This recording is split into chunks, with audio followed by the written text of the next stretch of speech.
In the quaint village of Artigat, nestled amidst the rolling hills of southern France, a tale of deception and redemption unfolded that would be whispered through the centuries.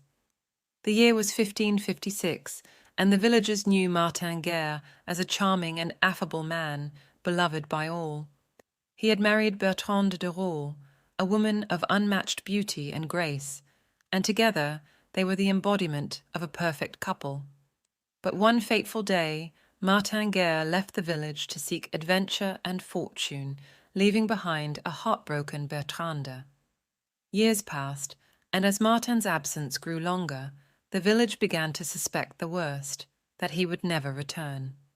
Yet Bertrande held on to a glimmer of hope, raising their son, Sanxi, alone. Then, in the summer of 1556, a stranger arrived in Artigat. He was tall and weathered, bearing an uncanny resemblance to Martin Guerre. The man claimed to be Martin, and despite the disbelief that shrouded the village, he knew the most intimate details of Martin's life and courtship with Bertrande. Over time, the villagers began to accept him as their long-lost friend, and Bertrande, though skeptical at first, could not deny the uncanny familiarity in his eyes. Martin settled back into village life, and life seemed to regain its former joy. Bertrande was torn between doubt and longing, but as the days turned into weeks, she allowed herself to believe that her husband had truly returned to her. Yet there were whispers in the shadows, doubts that gnawed at the edges of the villagers' minds. One man, Arnaud Dutil, had always been suspicious of the stranger. He began to investigate, uncovering inconsistencies in the man's stories and memories. The true Martin Guerre, he was convinced, would never have forgotten the minutiae of his life.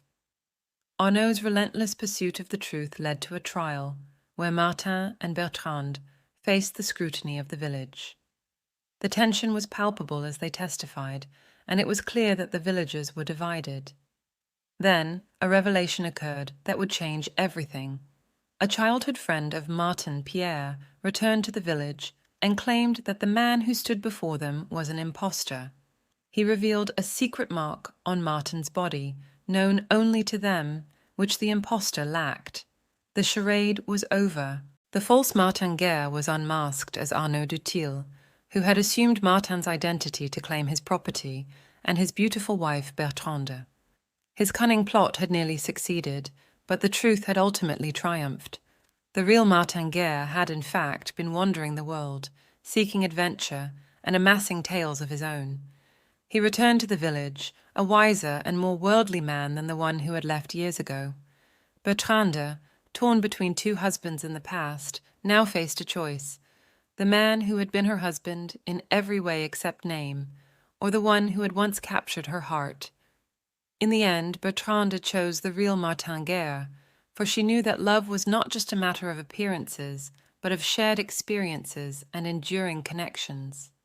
The villagers rejoiced, their faith in the truth vindicated, and the village of Artigat became the backdrop for one of history's most intriguing tales of deception and redemption, the return of Martin Guerre.